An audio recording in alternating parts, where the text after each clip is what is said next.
അപ്പോൾ പ്രായഭേദമന്യേ എല്ലാവരെയും ബാധിക്കാവുന്ന ഒരു അസുഖമാണ് സ്ട്രോക്ക് അല്ലെങ്കിൽ സെറിബ്രൽ ഇൻഫാർക്ഷൻ. അതായത് നമ്മുടെ സെറിബ്രം, ബ്രെയിനിന് 2 ഹെമിസ്ഫിയേഴ്സ് ഉണ്ട്.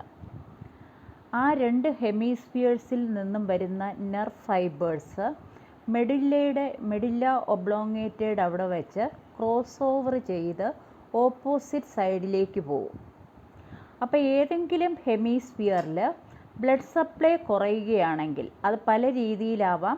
ഹൈപ്പർ ടെൻഷൻ വന്നിട്ട് ബ്ലഡ് വെസൽ പൊട്ടുന്നതാവാം, അല്ലെങ്കിൽ അന്യൂറിസം എന്ന് പറയുന്ന, അതായത് ബലൂൺ പോലെ ആർട്ടറിയുടെ ബോൾ ഇങ്ങനെ വീർത്ത് വന്നിട്ട് അത് പൊട്ടുന്നതാവാം, അല്ലെങ്കിൽ അതറോസ്ക്ലീറോസിസ്, അതായത് ഫാറ്റ് അടഞ്ഞ് കൊളസ്ട്രോൾ അടഞ്ഞ് ബ്ലഡ് വെസലിന് ബ്ലോക്ക് ഉണ്ടാകുന്നതാവാം, അല്ലെങ്കിൽ എന്തെങ്കിലും ഇഞ്ചുറി ആവാം. അങ്ങനെ പല കാരണങ്ങളുമുണ്ട്. അങ്ങനെ ഒരു ഹെമിസ്ഫിയറിൽ ബ്ലഡ് സപ്ലൈ ഇല്ലാതാവുമ്പോൾ എന്തു ചെയ്യും? അവിടുത്തെ ടിഷ്യൂ ഡെത്ത് അല്ലെങ്കിൽ സെൽ ഡെത്ത് ഉണ്ടാവും. സെറിബ്രത്തിൻ്റെ ആ ഹെമിസ്ഫിയറിന് ടിഷ്യൂ ഡെത്ത് ഉണ്ടാവും. അപ്പോൾ എന്തു ചെയ്യും? അതിൻ്റെ ഫൈബേഴ്സ് ഓപ്പോസിറ്റ് സൈഡിലേക്കല്ലേ പോവുക. അപ്പോൾ നമുക്ക് കോൺട്രാലാറ്ററൽ പാരാലിസിസ് ഉണ്ടാവും.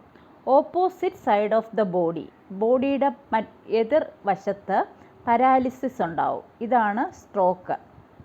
ഇത് കഴിയുന്നതും അവോയ്ഡ് ചെയ്യാൻ നോക്കുക. സ്മോക്കിംഗ്, അതുപോലെ തന്നെ ഉപ്പ് കുറയ്ക്കുക. നമ്മുടെ ആഹാരത്തിൽ ഉപ്പ് കുറയ്ക്കുക. സോഡിയം എത്രത്തോളം കൂടുന്നുവോ അങ്ങനെ ബ്ലഡ് പ്രഷർ കൂടാൻ ചാൻസ് ഉണ്ട്. ഉപ്പ് കുറയ്ക്കുക.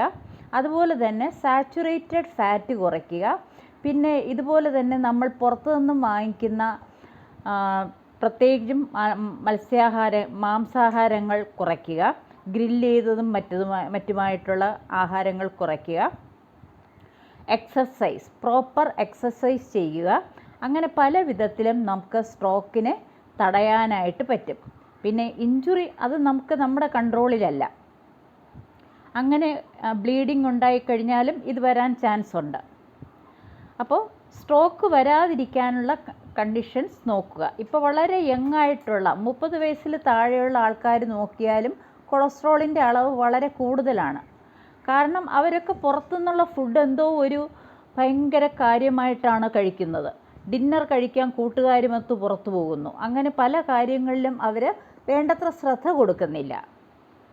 അപ്പോൾ സ്ട്രോക്കിനൊരു സമയമില്ല, അതായത് പ്രായമില്ല, അതെപ്പോഴും വരാം. അതുകൊണ്ട് നിങ്ങൾ വളരെയധികം ശ്രദ്ധിക്കുക. സ്ട്രോക്ക് വന്ന് കിടക്കുന്നത് ഒരു വല്ലാത്ത സ്ഥിതിയാണ്. ഹാഫ് ബോഡി പാരാലിസ്ഡായിട്ട് കിടക്കുന്നത്. അത് അവോയ്ഡ് ചെയ്യാൻ നോക്കുക. ഓക്കെ.